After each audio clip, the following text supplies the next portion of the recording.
Haleluya, haleluya. Puji Tuhan, shalom, selamat pagi. Salam sejahtera bagi kita semua, Bapak Ibu Saudara dimanapun berada. Kita bersyukur pagi hari ini kita bangun dengan tubuh yang diberkati Tuhan. Dan untuk melengkapi sukacita kita pada pagi hari ini, kita akan kembali hidup kita diberkati oleh kebenaran firman Tuhan yang akan saya beri sebuah judul, yaitu saling menasehati dan membangun. Judul firman Tuhan hari ini yaitu saling menasehati dan membangun. Langsung saja kita buka Alkitab kita di dalam 1 Tesalonika 5 ayat yang ke-11. 1 Tesalonika 5 ayat 11, demikian firman Tuhan. Karena itu nasihatilah seorang akan yang lain, dan saling membangunlah kamu seperti yang memang kamu lakukan. Wow, ini satu firman Tuhan yang jelas dikatakan di sana untuk memberikan sebuah nasihat di dalam kehidupan kita. Dan berkata, karena itu nasihatilah seorang akan yang lain, dan saling membangunlah kamu. Nah, puji Tuhan Bapak Ibu Saudara dikasihi Tuhan. Ini adalah sebuah nasihat Rasul Paulus kepada jemaat di Tesalonika. Paulus ini menasihatkan tentang suatu sikap hidup orang percaya di akhir zaman ini. Nah, kita tahu bersama bahwa menghadapi tantangan hidup di akhir zaman ini tidaklah mudah. Ada begitu banyak hal yang akan membuat kita mungkin terjatuh di perjalanan itu. Ada banyak hal mungkin terkadang membuat kita ini kehilangan semangat.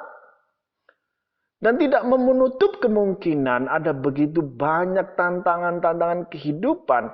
Sehingga terkadang mungkin membuat kita ini terjadi sebuah perselisihan antara satu dengan yang lain.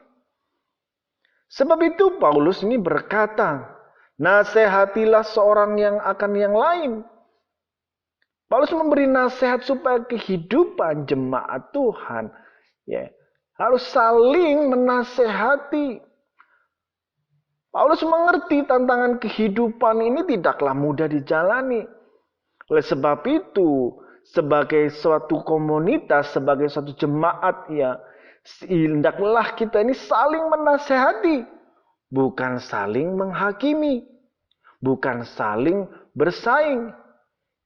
Ini sebuah kalimat perintah yang harus dikerjakan secara berulang-ulang. Jadi tidak cukup hanya sekali kita lakukan.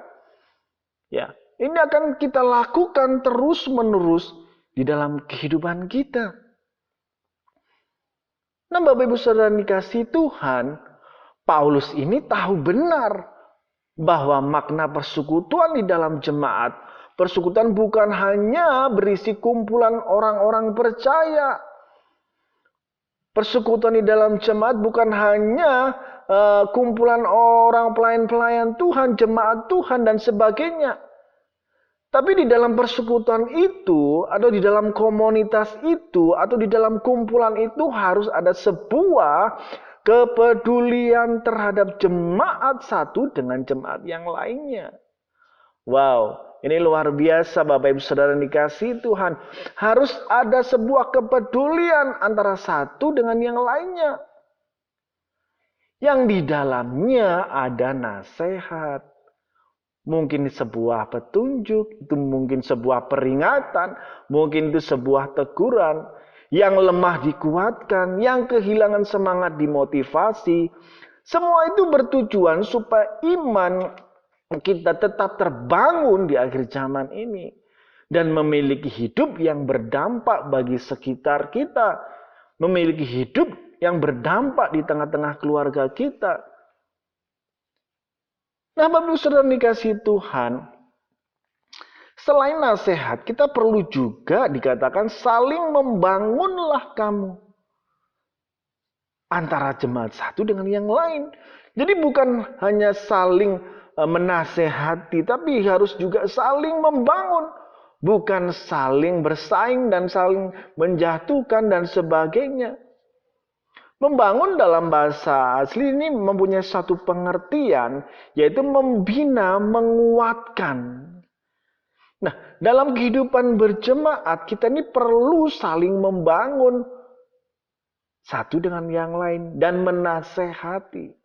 Tentu ketika kita menasehati harus dengan bijaksana. Nah, Bapak Ibu Saudara dikasih Tuhan, secara negatif mungkin dengan kata-kata kita biasanya mudah menyakiti orang lain. Secara negatif mungkin dengan perilaku kita mudah menyakiti hati orang lain secara fisik, ya mungkin. Nah, kita juga bisa melalui tindakan kita membunuh seseorang dengan perkataan-perkataan yang jahat mungkin. Namun Bapak Ibu perlu kita tahu bahwa secara positif juga kita ini juga bisa dapat memotivasi, membangkitkan semangat, membangun pengharapan iman saudara-saudara kita melalui kata-kata kita, melalui tindakan kita, melalui perhatian kita, melalui keteladanan hidup kita. Kalau boleh saya simpulkan, kekuatan sebuah jemaat tidak hanya dibuktikan dengan banyaknya jumlah orang yang berkumpul di dalam satu komunitas itu. Tapi sejauh mana di dalam kumpulan itu ada sebuah bentuk kepedulian yang di dalamnya ada nasihat, saling membangun, ya satu dengan yang lainnya. Sekali lagi saya ulangi, kekuatan sebuah jemaat tidak hanya dibuktikan dengan banyaknya jumlah orang yang berkumpul. Bukan hanya itu, tapi sejauh mana di dalam kumpulan itu ada suatu kepedulian yang di dalamnya ada nasihat, saling membangun, saling memperhatikan, saling memberi teladan satu dengan yang lain. Ini adalah pesan firman Tuhan bagi kita semua. Mari hendaklah kita saling menasehati antara satu dengan yang lain, antara jemaat yang satu dengan yang lain. Dimulai dari mana? Dimulai dari lingkup yang terkecil, yaitu dimulai dari keluarga kita. Mari saling membangun antara suami istri, anak dan orang tua, saudara-saudara terdekat, jemaat Tuhan dan sebagainya. Saling membangunlah dan menasihatilah. Ya, itu adalah kekuatan kita. Mungkin di akhir zaman ini banyak hal yang akan terjadi, tapi kita percaya bahwa kasih karunia Tuhan selalu ada di dalam kehidupan kita. Haleluya. Puji Tuhan. Mari berdoa bersama-sama dengan saya. Bapa dalam surga, kami bersyukur pagi hari ini kami boleh bangun diberkati Tuhan. Kami bersyukur Tuhan, kami ada sebagaimana ada hari ini merupakan kasih karunia Tuhan. Kami menyerahkan seluruh sidang jemaat-Mu sepanjang pagi hari ini, sepanjang hari ini ke dalam tangan kuasa-Mu. Tuhan berkati usaha pekerjaan, apapun itu Tuhan, sepanjang hari ini di dalam pemeliharaan Tuhan. Yang lemah Tuhan kuatkan, yang sakit Engkau sembuhkan, yang kehilangan pengharapan Tuhan kiranya menolong, Tuhan kiranya membukakan jalan. Terima kasih Tuhan, kami akan lalui hari ini dengan penuh sukacita di dalam berkat nama Tuhan Yesus Kristus. Haleluya, haleluya, amin.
yang hilang.